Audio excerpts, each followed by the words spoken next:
Fantastically infatuated with the in-between, the ups and downs, the curves and the rounds. I bring it to your city or your hometown. I go back in time when the feeling was fine, when funkin' was legal and it wasn't a crime. Party people lined up and down the way, a bigger celebration than your birthday. Funkin' up the neighborhood, I felt the fool 'cause the funkin' was good. Funk you in the city, funk you up in the woods. Funkin' up the neighborhood, funkin' up the neighborhood. I felt the fool 'cause the funkin' was good. Funk you in the city, funk you up in the woods. Funkin' up the neighborhood.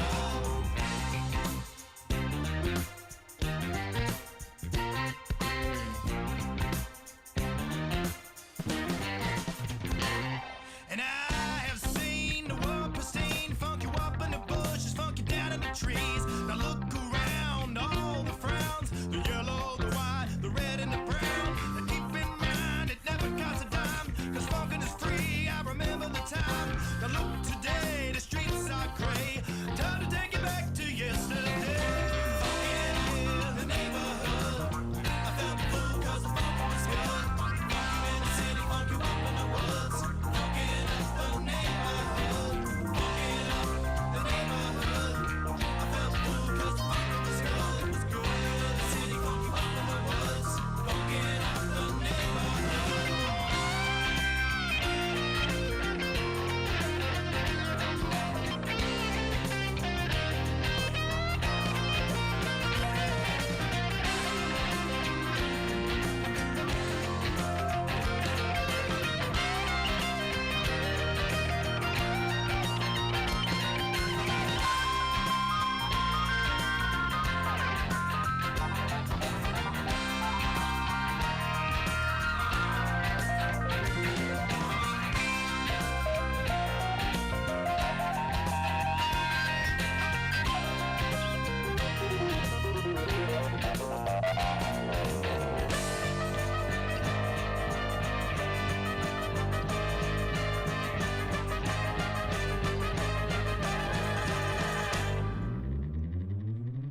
Funkin' up the neighborhood, I felt full 'cause the funkin' was good.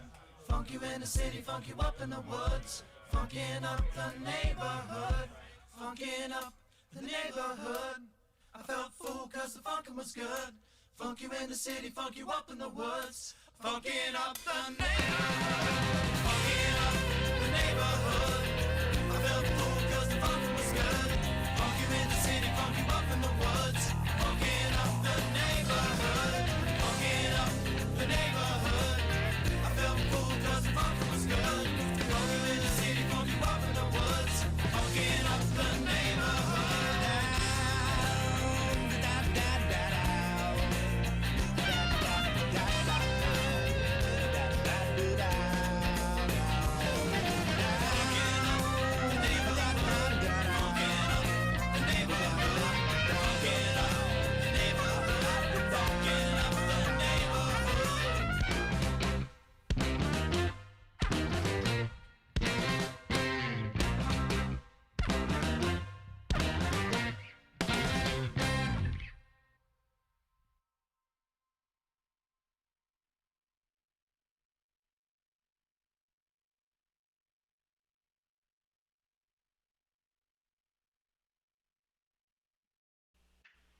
And we're live! We're back! Welcome to the Underdog Journey. I'm West. This guy's David. And between the two of us, we're the Venn diagram of making it happen. Yes. Where there's a Dave, there's a way. I've heard that saying before. I've heard that quite a few times. David, where are you, man? I'm sitting on the dock. I'm out here by the water at Disney Springs in, well, not quite sunny any longer, Orlando, Florida. You know, we've had our vacation planned and we're out here having a good time. And you know, we've had a streak. This is what 72 or 73 tonight. So we've got Yeah. quite a long streak going, and we weren't about to lose it. So we're powering forward. Literally running tonight with a phone. I got my earbud in so I can actually hear what's going on, and some really weak lighting out here. And of course, I've got beer. So, Wes, you know about this beer. Oh, excuse me, Chauffeur Hopper. Yes. Oh, Chauffeur Hofer. that is a. I was talking about Hofer. Anyway, it's a grapefruit Mhm. Hefeweizen. So both of us like the grapefruit infused IPA that Brewdog makes called the Elvis Juice. Mhm. And that's good. Now, this is a grapefruit Hefeweizen, and I love Hefeweizen beer. The grapefruit citrus aspect of this really drives it home. I grabbed two of them. Easily. You'll get in trouble if you don't pay attention to Yeah. what you're drinking. Yeah, that's what's left of the first one. And I don't know how well you see it, but it's not much. Yeah. In fact, I'm going to go ahead and just finish it off just so we can put that one to rest. So we don't have to worry about it anymore. Hey, you know what? It's empty. Old business. Time to move on to new business. New business. New business. What do you got there? Open a new one. So I'm actually pretty under the weather right now. Not gonna lie, I am immediately gonna go to bed as soon as we're off the air. So I am drinking a delicious pink Pepto Bismol, chased by a 12-year-old Macallan. I'm thinking about mixing together and making a nice mix. Delicious.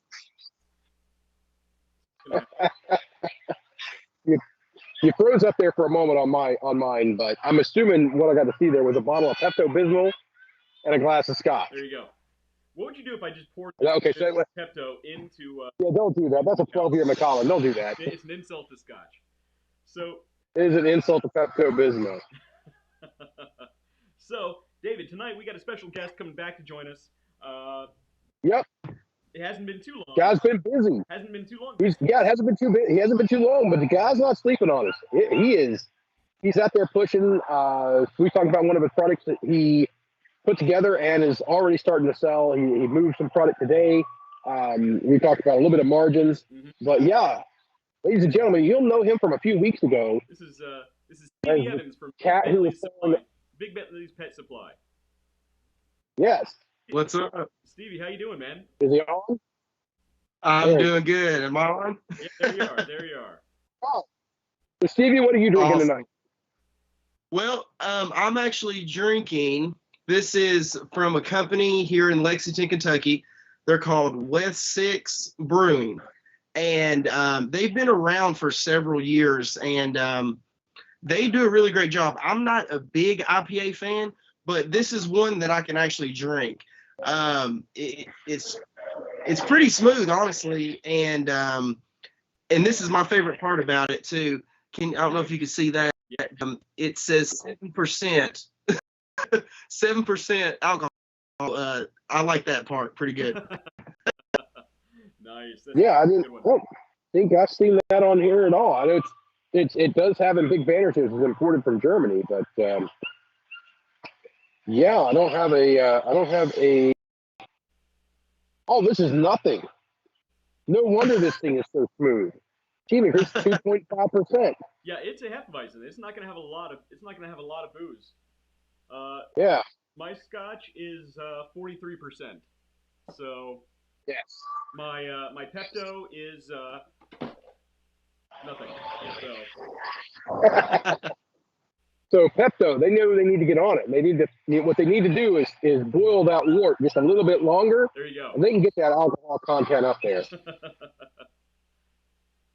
Right. So basically, tell the folks at home, you have not necessarily a new product, but you have a new side of product that you are moving, and I think the price was $45 is what you were telling us before the show, and we like it. We love the price point, and we love some of the ideas behind it. Now, do not give away the number of what you have in it, so Okay. we don't want that shared out there. But Tell us about that product and some of the key features that you were talking about before the show of why it is such an attractive thing, not only for the people to buy, but for you as a person who has to read this product, why it's so attractive for you to make that sale. Well, so, from the show last time, I mentioned that I have my spray bottles, but I want to offer my products in the gallon size because, that's going to be important to kind of open up. I see the flames kind of. Yeah, Distracting. for anybody who's ever been down here before, the Rainforest Cafe is over here to my left, which is what you guys see keep lighting up as they do that little fire show every 20 minutes or however long it is. So that thing's going off over there right now. Hey, So yeah, it's you're all talking good. about the spray bottles. We're talking about the spray bottles. What size is the spray bottles? How many ounces is that? Well, the spray bottles are 32 ounces, and Okay. it's actually a pretty big bottle. Yeah. Especially, I would say if somebody was using it like, kind of sparingly, like here and there, it probably lasts a couple months, really. So it's a pretty big size, but the gallon size, those were, people that wants to put the product in carpet cleaning machines, people who have large areas that they need to get clean. Well, let's run down that rabbit hole real quick, Stevie. Okay. This time of year, we have people coming into our houses, coming to visit, stay. We have family coming in and visitors coming in. It's the time of year where we're all, the big run on carpet cleaning is now. You get a hold of a big company like Stanley Steamer or Right Rug or any of these other people that do the carpet. Actually, this Right Rug anyway. The Rug Doctor. Those people. That's where the machines are sold out or rented out at the stores. The actual companies that do them are booked because people are trying to get it clean beforehand. If you're doing it yourself, you can buy this new size from you, this gallon product, and you can have your whole house, all the carpets in your house cleaned. And yes, a heck of a way to start the holidays. Right. And come back to that. If you ever started doing like paid ads, like Google's, like on Google or Facebook or YouTube, anything like that, it'd be really easy to target people who did a Google search for Spotbot or how to get dog poop out of carpet, something like that. You know what I mean? Like you could easily target those people. And the thing is, if you could even do a whole different type of marketing where you're actually working directly with carpet cleaning companies, like David said, Stanley Steamer, those types of places, or any of the places that actually sell or Jim's that Carpet rent Clash. the carpet cleaners. So a lot of the big box places, they'll rent out carpet cleaners for a day or so. The grocery store. I mean, I know in Ohio, Kroger, man, that's where you went if you needed to rent a carpet cleaner. You just ran to Kroger and rented it. right. And see, if you got, I mean, they're not going to let you put it right there with the product because that company sells their product right next in that same display. But that doesn't mean you can't have the end cap or the shelf space right next to it. Right. I mean, and that's what you do. It's not just about getting it on the shelves; it's about where it is on the shelf. And that's actually going to fall under some of the stuff that we have to talk about tonight. Right. So today's main topic is it's the difference between marketing, advertising, sales, and branding, right? Because a lot of people, we're exposed to about 5,000 marketing touches a day. Every single day, about 5,000 on average. So No wonder we're so tired all the time. Right, exactly. So between that and all the spam calls we get, all the emails, all the digital ads that we see every time we go online, most people think they have a pretty good grasp of what these things are. And people like you and I, when we go out and start our own business, we're like, that's pretty easy. We can figure it out. But really, a lot of people aren't using these tools appropriately because the lines can get really blurry. And it really takes people who work in this area all the time to really know the lines. So we're going to go through some of those things. And Stevie, we'd love to get your feedback on, what you think or how you think this could fit into your business. All right. So, the first part David, you got a lot of background noise. You Oh, I'm here.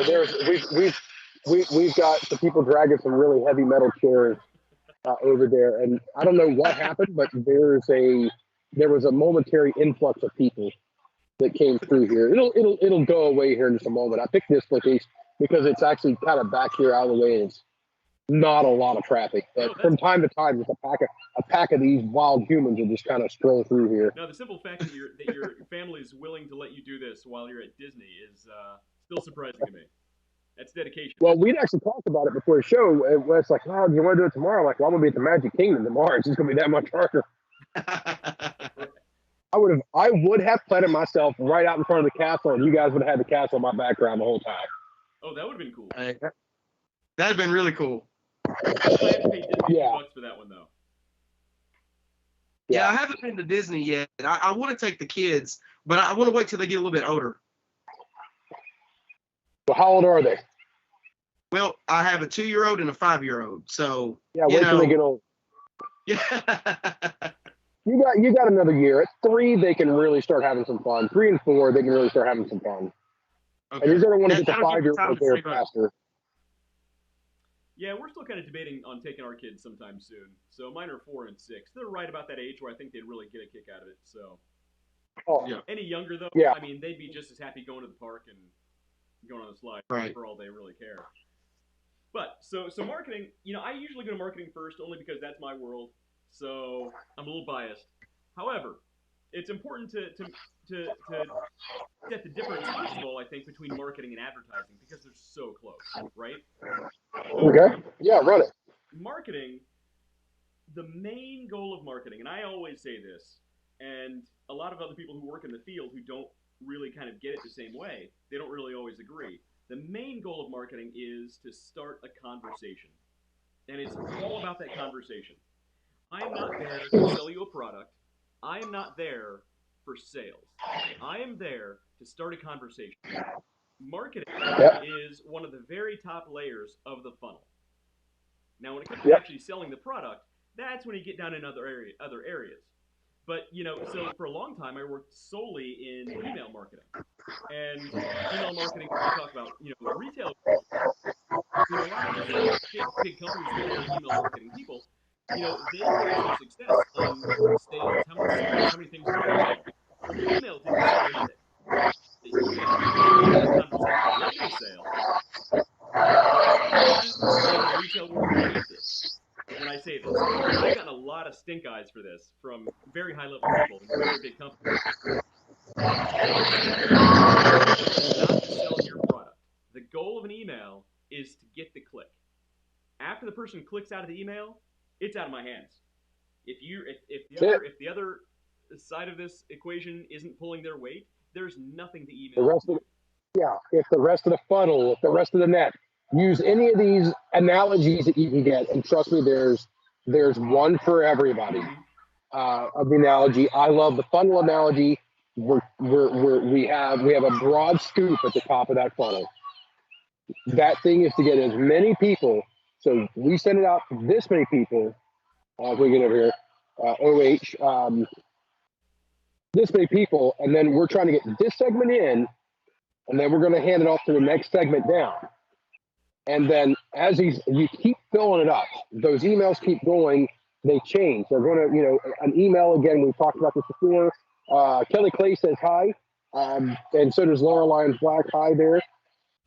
But, these emails and the way they're doing, we talked about A/B marketing, A/B website in the past, and Stevie, after the show when you were on, we talked to you about A/B web page marketing as well.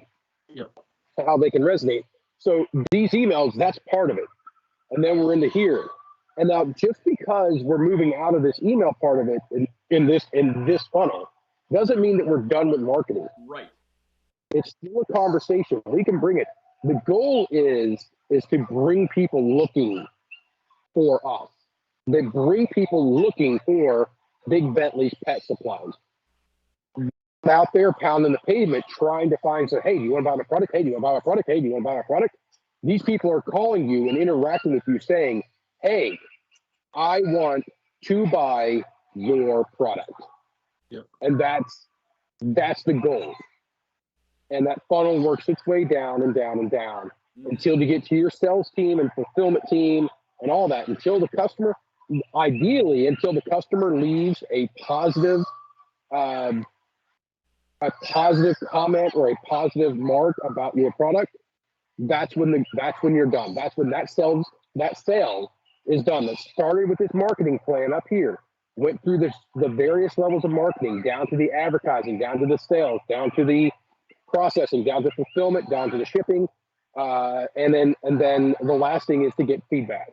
Right. Yeah. That's where it ends. So in sales speak, marketing could be most closely related to lead acquisition is what it should be considered in sales speak. It's not there to sell the product; it's lead acquisition, essentially, which is again different from branding and different from advertising as well as sales. And on the screen, I'm actually showing a Venn diagram that kind of shows how they all kind of fit together. For people who don't know what Venn diagrams are, I live by these things. I should get a tattoo of a Venn diagram somewhere. I'll show you later. But when it comes to marketing, there's really two kinds of marketing, and this is one of the reasons I love marketing over sales or advertising. Is the first type of marketing, which is inbound marketing, right? So inbound marketing is anything that causes the customer to come to you. So think of it like dating, right? You want to make yourself attractive enough that people come to you. You don't need to go out there and start picking up people at bars. They come to you. So this can include things like content marketing, things we're doing right here with put it online. There's a ton of backlinks related to the event.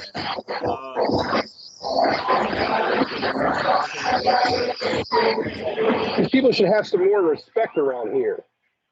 Shannon Black says he can't hear me. You're doing a podcast. They're over there with a band on stage, making all that racket. Yeah, Shannon Black says he can't hear me. It may be because of the background noise from David. Thanks, David. But it's things like content marketing, like we're doing here. Or Stevie, you do a lot of stuff on Instagram and Facebook. It's like that. That's content marketing. So the more keywords and things like that you use, the more people are searching for something online, the more likely they are to find you. That's inbound marketing when they find you. And that also leads into things like SEO, search engine optimization. Stevie, once you get your website up, we definitely want to have you come back on so we can talk about this stuff. But Okay. what your agency is going to be doing for SEO, or is that completely up to you? It's up to me right now. It's something that I brought up to the designer of the website. But until the website goes live, I think I'm going to just kind of leave it right now. But that's the SEO is where like somebody types in carpet cleaning, pet supplies, whatever, and my business will pop up. Is that correct? Right. That's exactly what it is. Okay. So it's a search engine optimization. So right now, you technically a lot of background noise. I can't hear you. Wait, there it is. Go ahead. Okay, there we go. Yeah. So, to a certain degree, you actually do rank as far as SEO. It might be kind of low only because you don't have your website up. But when you post certain keywords on even Facebook or Instagram, you still technically rank in there. So, Okay. one of these times we'd love to have you come back on. We'll talk about SEO and we'll go through the whole spiel about how to properly set this stuff up across the board. Okay. Or we can even talk offline about that. But basically, the thing about inbound marketing is it's going to be a lot more profitable for you in the long run. Now, in the short term, it's going to take some time to get up and running. But in the long run, that long-term conversation where people find you and find you easily, that's going to pay off a lot more. David, are you talking? I can't hear you. David, I think he muted himself. Can you hear us, David? He muted us. I don't think he can hear us. Okay. David. Nope. Are we? David.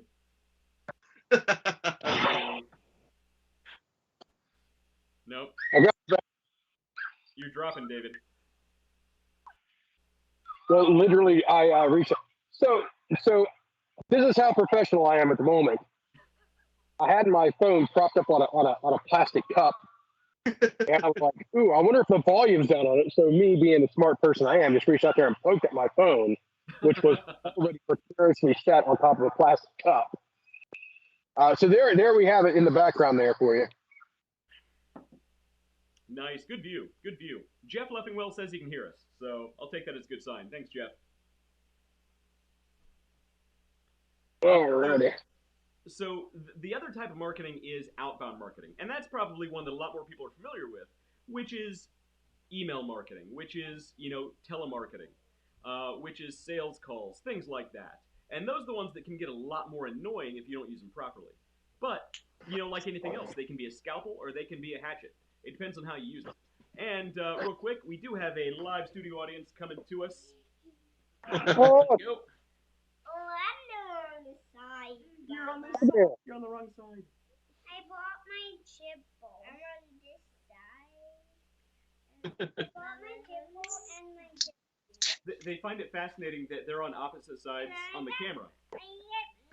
Ah, Oh, they got. Snowflake. She got that's a snow mirror. Snowflake. snowflakes on your snow boots.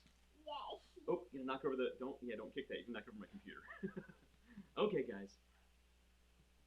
Can you say goodnight to everybody? Good Bye, kiddos. Bye.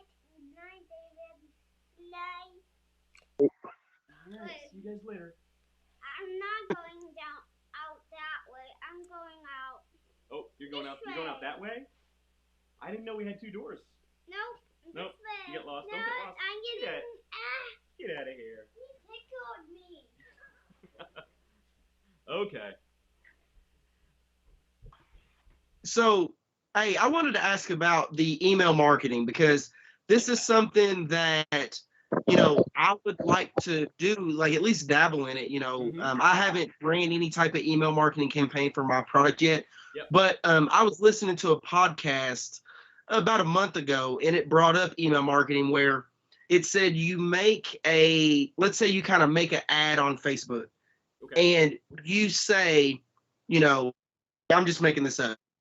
Want to find out ways to clean your carpet without going to a carpet cleaning company? Mhm. Click this link to find it, and then you would enter your email, Mhm. and then after you enter your email, you would get access to the content behind that. So you enter your email, then you get That's an email wall. Yeah.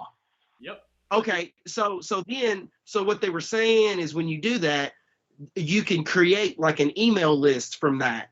So then you can gather that info and then you can shoot off emails about your products, about upcoming sales, discounts and that type of stuff. So is that kind of what it is linked to? Yeah. So there's a couple different ways of collecting emails. There's a ton of different ways to collect emails. But the one you're talking about, like David said, is an email wall.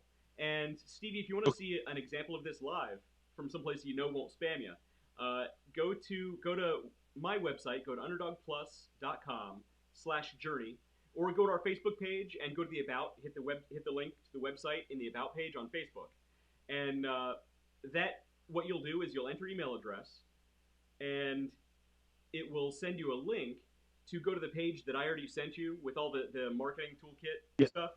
So you don't need to download any of that stuff. You already have it. But that'll show you the process of how an email wall works and how it collects the email. And Okay. maybe we'll do that on a future episode. We'll talk about email marketing. We'll actually show how the email walls work. I'll even show you how I built it, because the wall that's on my site, I put it up there specifically to demonstrate how they work. And I actually built it for free. That email wall that's on there, Wow. I paid nothing for it. And I collect every email that's on there. Now, granted, it's only for demonstrational purposes. I don't actually do anything with those email addresses, but I totally could. Another one that you might find interesting, at least, is on. So that's underdogplus.com/journey. Now, if you go to just underdogplus.com, what you'll see there is another form of collecting email addresses, which lets people sign up to get a free sample of dog treats. So what they'll do is on the home page, the very top of the page is a CTA that says, would you like a free sample dog treats? Click here. They click. It takes them to a form page where they can fill out their. The only things that are required are their first name and their email address. But beyond that, it also has information to collect their home address to send them the treats, um, and things like that. And what that does is that automatically sends their information to Mailchimp, a free account, by the way, to Mailchimp that will automatically trigger a series of emails that go to them. A confirmation email, a welcome email. I could have 100 emails in that series if I wanted to. But Mm. it's all automatic, and it's all completely for free. I paid nothing for that service that I use. Um, I'm actually getting ready to start a Mailchimp up that I pay for just to help with my daytime job. yeah, right. That way I can communicate better and more directly with my company than the parent ship is able to do right now. So Mailchimp is a great way to get into it. And like Wes said, they got their banners and stuff on it, but the free account's a great way to go. I don't want the banners on it, so I'm paying, I think it's $50 a month, $51 a month or something Yeah, it's not expensive. for it. Yeah, it's not pricey.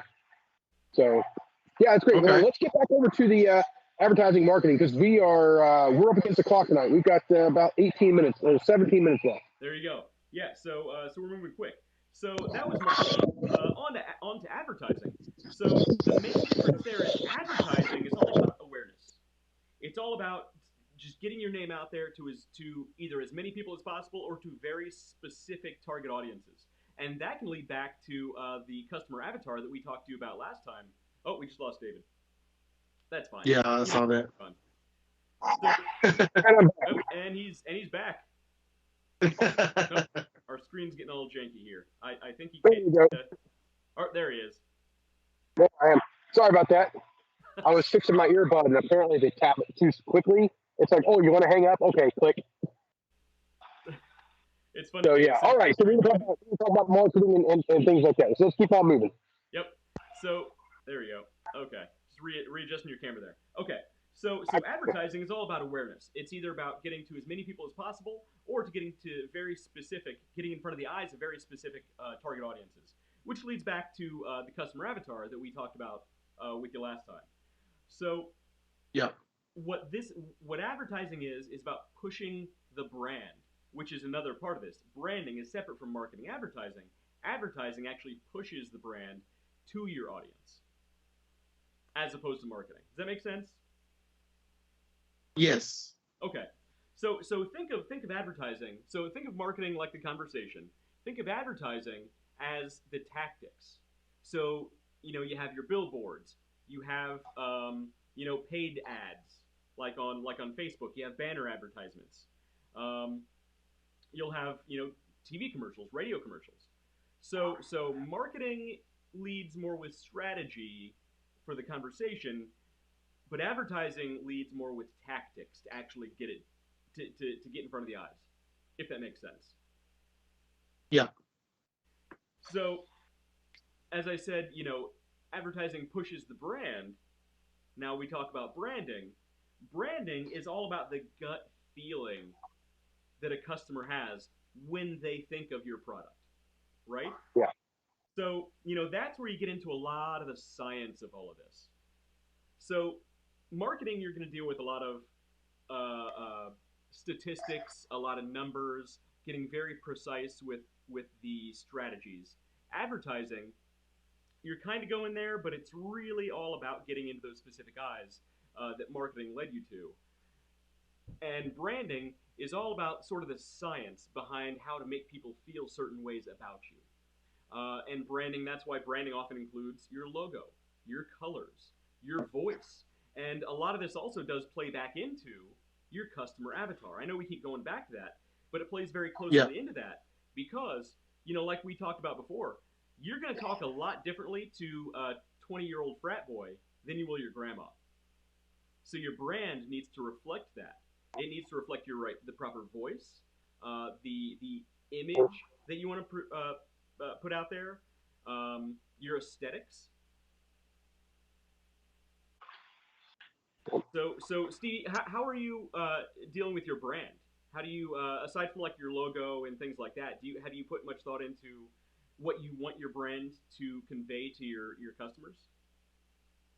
Yeah, so I like the idea of having my Great Dane as the silhouette, Hmm. because I think what that does is it shows that, hey, if this product is good enough to take care of Great Dane mess, Yeah. it's got to be good enough for my Shih Tzu. So I think so in that regard, I feel like it kind of covers the basis of all pet breeds. Hmm. That's probably the first thing that I would think of. And when they think about my brand, I want people to understand that, we're in it to really help the animal world. So, that's why I feel like it's so important to make sure that we're donating, we're visible at the animal shelters, we're really out there, so people understand that when they support the product, we're going to be out there supporting, animal shelters, humane societies, and all that. So, that's something that I really want people to understand when they see the logo Big Bentleys. I want them to say, oh, not only does this take care of my messes, if it's poop or pee or coffee stains, or the baby spit up on the floor or whatever, I'm going to support this product because they're actually, it's good, and they're supporting local causes that I like to support. So that's kind of what I'm trying to build around the overall brand. Now, when it comes to like the aesthetics and the colors and all that, um, you know, I know I just kind of wanted to be different and bold. So when I was talking to my designer, I just kind of wanted something that would like catch your attention, Right. you know, and I feel like having the red, the red silhouette of the dog, I feel like that's kind of bold, and it kind of like pops out at you. Hmm. And that's kind of what I wanted to do. So just kind of make it more catchy, and then encompass it with all the other attributes, and that's what I'm going for. Yeah, well, I'm glad you brought up some of those points, because some of the points that you mentioned, as far as working with, you want your customers to know that you're working with, rescue organizations and charities, and certain other, groups. That actually leads into conversation. That is really specifically how marketing works with the brand, right? Mm, So marketing yeah. and the brand can work together to convey that message, to continue that conversation, and then the tactics of advertising then push that brand out to the customers. So it's really interesting how all these things kind of work together. So Right. so I really like, again, yeah, I really like the way that your Great Dane is the part of the logo. And you know what that reminds me of is raising canes. Do you guys have canes chicken down there? Yes. So they are bat crap crazy popular up here. I mean, their line literally wraps twice around the store. It takes you almost an hour to get chicken. The problem is Wow. kids love it, but they don't do it so much anymore. But the early days, a lot of their marketing was heavy around uh, their dog logo, which is Kane, which was like the founder's dog. And if you go into the stores, I think at least all the ones up here are closed internally. They only have the drive-throughs open. But if you go inside, they have a lot of photos of this dog and the owner together doing the stuff. So kind of what you're doing with your brand is really similar to what they did. So that's really interesting to see. Wow, and that wasn't even on purpose. Yeah. Like it wasn't anything that was planned. I just feel like it's kind of just natural. It just kind of happened, and I wasn't necessarily trying to copy that idea or anything, but that's just kind of how it looks. Yeah, I mean that's awesome. I mean, just intuitively went to that area. So I would say, moving Yeah. forward, don't be afraid to use, old photos, as much Hmm. as possible, and just bring a lot of that back into it, because they still have pictures of this dog up, and that they've been around for what, 15, 20 years maybe. I don't even know. I should probably Yeah. find out. But I mean, it still works. Yeah, and that franchise is super popular here in Lexington.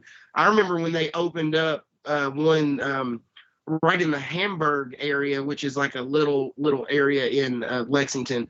Man, like you were saying, like lines were stretched all around. Now Chick-fil-A's kind of taken the title, nowadays. But Raising Cane's though very, very popular in this area. Well, we stumbled into food, and that's kind of an area that a fat guy's an expert in. Just on some business news today, the company the parent company that owns Burger King Yes, they just bought Firehouse Subs. They bought Firehouse Subs. Firehouse Subs. Now, I hope they don't mess with it. I hope they let it continue to be exactly what it is, because that's one of the things. That's one of those brand things that I think of in a positive. There are plenty of them that I can rattle off real quick that I look at, and the moment I hear that name, I know I'm not doing business with them, and I've got a stash of reasons. But Firehouse Subs and what they do in the communities that they're in, I love it. I love going to Firehouse Subs. So I really hope that the parent company, it is Burger King owns Popeye's Chicken as well. And there's one more too. I can't think of the third company or the third one. This is actually one of the stories too that didn't quite make my cut. The parent company is it's called Restaurant Brands International. So super creative name. Mm-hmm. They bought Firehouse Subs for $1 billion with a B. Holy wow! moly. They own Burger King, Tim Hortons, and Popeyes. Tim Hortons, that was the one I was missing. Yep. I knew there was another one in the list. So there's another company. I actually turned west onto this earlier this week. Sovo, is it out of Germany? Sono. West? Sono. So this company is working with basically solar recharging capabilities in vehicles. Now, I don't think it's going to go all that well for an individual car, but I think the technology is going to be used in other vehicles, not their brand of vehicles. And more importantly, I believe we will see mass transportation, buses, trains, things of that nature, utilize that technology, which got released on IPO today. Its initial public offering was today. Yeah. And I think it'll do big there. And I think eventually we're going to see this stuff go, the semi trucks going down the road. Somebody like Tesla, who's already testing out, long range. Now, if you throw the siding in the top of a truck is solar panel for recharging with this Sono technology, I mean, I think it's going to be huge. Right. And wow. And the funny thing is, it's really interesting that they're launching their IPO at a really similar time that the current government administration. We don't get political here, but they're really pushing with green initiatives. So Sono launched their IPO today at $15 a share, and they are currently at $44.25. So I wish I had bought more shares of this, but I said exactly the same thing. I was like, dang, I wish I'd have bought. I only bought 5, and I'm like, I'll do 5. I'll just throw something at it. I think it's going to do good. I love the technology. I looked at their business model, looked at their footprint, read all their stuff, and it was like, all right, I think these guys are going to do very well. And I was like, all right, I'll buy 5 shares because you have to put in a request to do it. So I threw it in there, and I'm like, all right, it'll be all right. It'll be good. And then as the week went on, at first I bought 3, and I'm like, no, I'll go back and buy 5. And then since I put it in, I'm like, should I up it? Should I get 10 or 20? And I really wish I went ahead and bought 20 of them. Jeez, Christmas, I wish I bought 20. Yeah, it had a nice little bump since then. But yeah. So we're on the clock here, though. We're on the clock. So so that's branding. Now we get to the bottom of the funnel, and this is where David really shines. This is his area, and Stevie, you've done an amazing job of this so far, which is sales. So so sales, for a lot of people who don't really get into that world too, and frankly, I try to stay out of it as much as possible. I like the marketing side, but so sales is really nurturing the conversation that marketing started and completing the transaction, essentially. Right, David? How would you define it better than that? I will do it the Jerry Maguire way. Show me the Show money. me the money. Show me the money. There you go. I don't have a problem asking somebody for money for something that I believe in. I don't have a problem asking for money or telling these people they need to give me the money for this thing that they believe in. Uh-huh. I don't have a problem with any of that at all. The difference I take to it is I don't talk about the goods. I don't use the scare tactics. If you don't buy this, your house is going to burn down. I use the other side of it, I don't want to say nicer side of it, but the more conversational side of sales, the more relationship based side of sales. Why? Because I want to leverage everything that marketing, branding, and advertising has handed me. Yep. They've already created this conversation, they've already started the relationship. All I've got to do is close it. Now, you give me this, I give you that. Right. And I trade Yep. this for that. Which And is that's why it's great for me. marketing It's and a really advertising easy. is It's important. very There. natural for me. Yeah. And I also don't mind. Somebody says, "Well, I can get that cheaper somewhere else." If all you're worried about is money, go for it. Mm-hmm. Yeah. I worry about quality, who's standing behind it, all these other things before I ever get to price. I don't sell on price. I'm not going to sell price. That's the worst thing possible to sell on. Yeah. Because there's Yeah. only one way to go.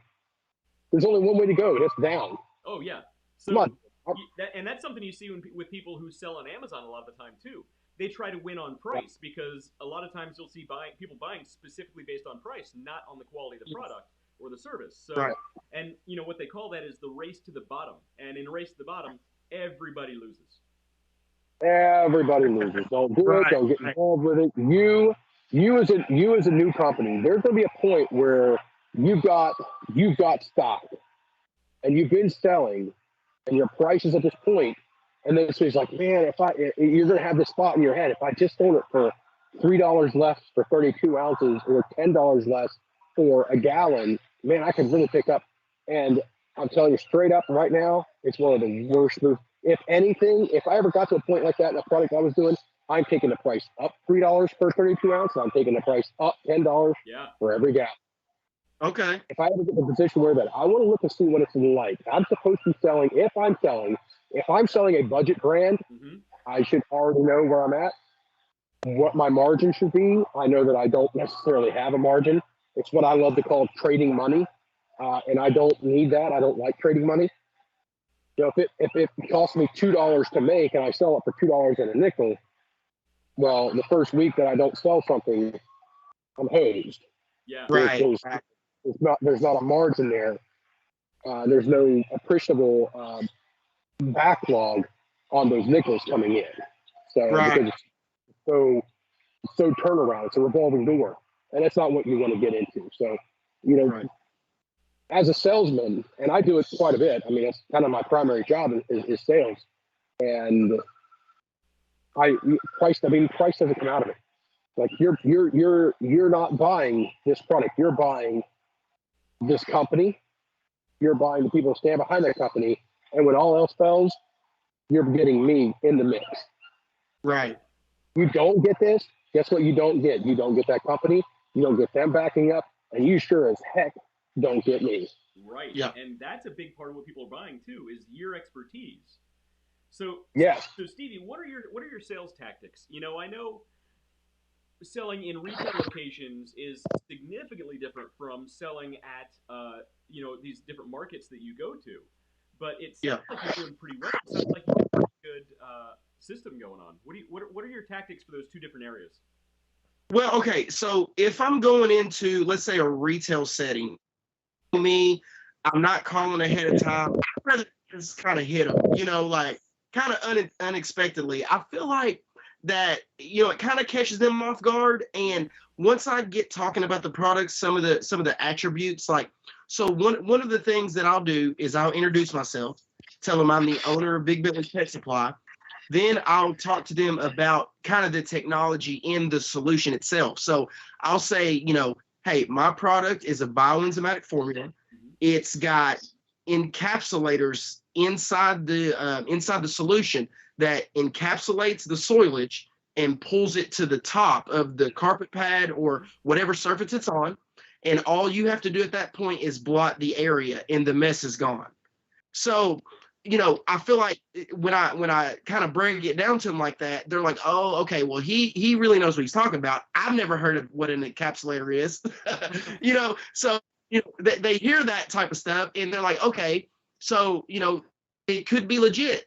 And then, and if they're hesitant on, if they're hesitant on buying, 10 bottles, 12 bottles, 6 bottles, whatever the quantity is, and I feel like I could be losing them, then I will introduce, hey, look, no risk to you. We can come in on a consignment deal.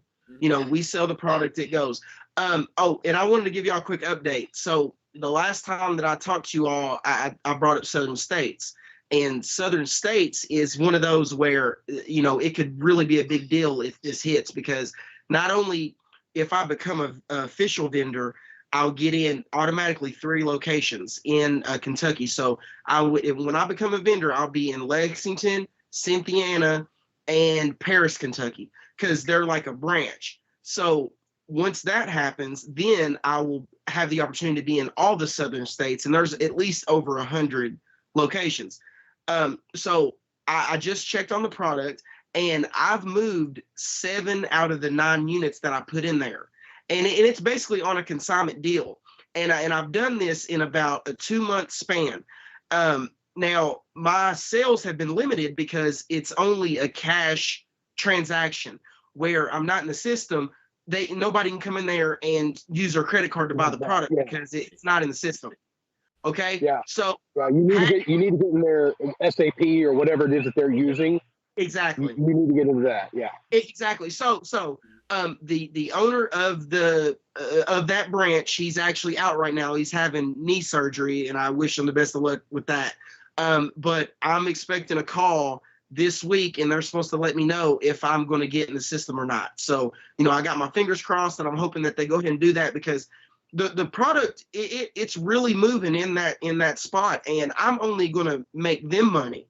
Yeah. So, Lord willing, they'll let me go ahead and get in there. But, that's some good news that I've had. I think I went in there on Monday, and, so everything's looking good. I only had 2 spray bottles left where I had them sitting at, and, I talked to the lady that works behind the counter. Her name's Allison. She's super nice.